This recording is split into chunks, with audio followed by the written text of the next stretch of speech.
ఆంధ్రప్రదేశ్ ముఖ్యమంత్రి నారా చంద్రబాబు నాయుడు వివిధ శాఖలపై సమీక్ష నిర్వహించనున్నారు. 3 గంటలకు చంద్రబాబు సచివాలయానికి రానున్నారు. తొలుత లా అండ్ ఆర్డర్పై సమీక్ష నిర్వహిస్తారు. రాష్ట్రంలో శాంతి భద్రతల సమస్యలపై చంద్రబాబు అధికారులతో చర్చించనున్నారు. అనంతరం రాష్ట్ర వ్యాప్తంగా సంచలనం రేపిన కల్తీ నెయ్యి వ్యవహారంపై సీఎం బాబు సమీక్ష చేయనున్నారు. నెయ్యి కొనుగోలు టెండర్లపై అధికారులను అడిగి తెలుసుకోనున్నారు.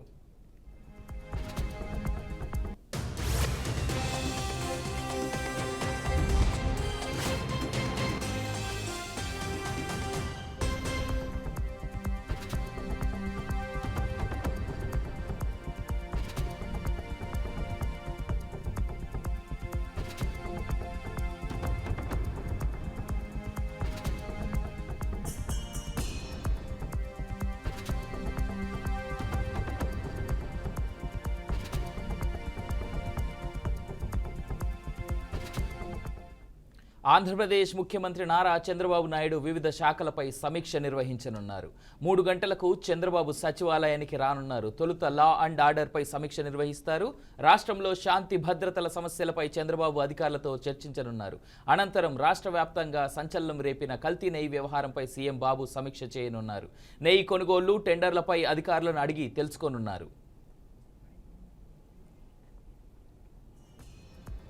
రైట్, ఇక ఇదే అంశానికి సంబంధించి మా విజయవాడ ప్రతినిధి శ్రీనివాస్ ఫోన్ ఇన్లో మరింత డీటెయిల్స్ అందిస్తారు. శ్రీనివాస్, చెప్పండి. అవినాష్, ఇవాళ 5 శాఖలపై సీఎం చంద్రబాబు నాయుడు సమీక్ష నిర్వహించున్నారు. లా అండ్ ఆర్డర్, అదేవిధంగా జస్టిస్ సంబంధించి మైనార్టీ శాఖలపై కూడా సమీక్ష చేయనున్నారు.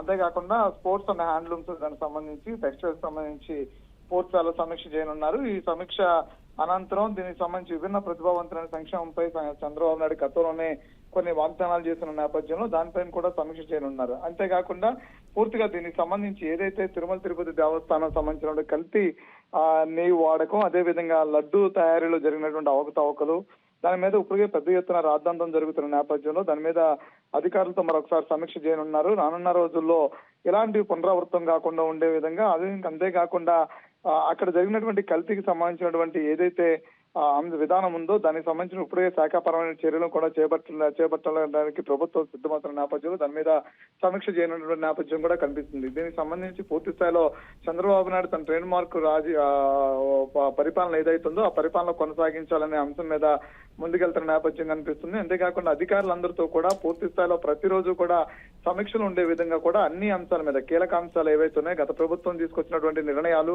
అందులో జరిగిన అవకతవకలు ఏవైతే ఉన్నాయో ప్రతి దాని మీద కూడా సమీక్ష నిర్వహించాల్సిందని కూడా చెప్తున్నారు. ఇప్పటికే మార్పులు, అధికారుల్లో కూడా పెద్ద ఎత్తున మార్పులు చేర్పులు కూడా జరిగిన నేపథ్యంలో కూడా అనుకూలమైనటువంటి ప్రభుత్వం ఏర్పడిన తర్వాత ప్రభుత్వంలో పనిచేసినటువంటి అధికారులందరూ కూడా ఎక్కడ అప్రమత్తంగా ఉండొద్దు, గత ప్రభుత్వం తీసుకున్న నిర్ణయాల్లో అందులో జరిగినటువంటి అవకతవకలు ఏవైతే ఉన్నాయో వాటి నుండి కూడా ప్రక్షాళన చేసుకుంటూ ముందుకెళ్లాలని చెప్పిన నేపథ్యం కనిపిస్తుంది. అందుకని ప్రభుత్వం అధికారంలోకి వచ్చిన తర్వాత ఇస్తానని చెప్పిన సంక్షేమ పథకాలు ఏవైతే ఉన్నాయో సంక్షేమ పథకాలకు సంబంధించి కూడా పెద్ద ఎత్తున కసరత్తు చేస్తున్న నేపథ్యం అయితే ఉంది. అయితే రానున్న దసరా దీపావళికి సంబంధించి మహిళలకు ఇస్తాను సూపర్ 6 లో భాగంగా కొన్ని కానుకలు ఇచ్చేటువంటి నేపథ్యం కనిపిస్తుంది. దానికి సంబంధించినటువంటి సమీక్ష కూడా నిర్వహించే అవకాశం కూడా కనిపిస్తుంది. Right Srinivas, thank you for the updates.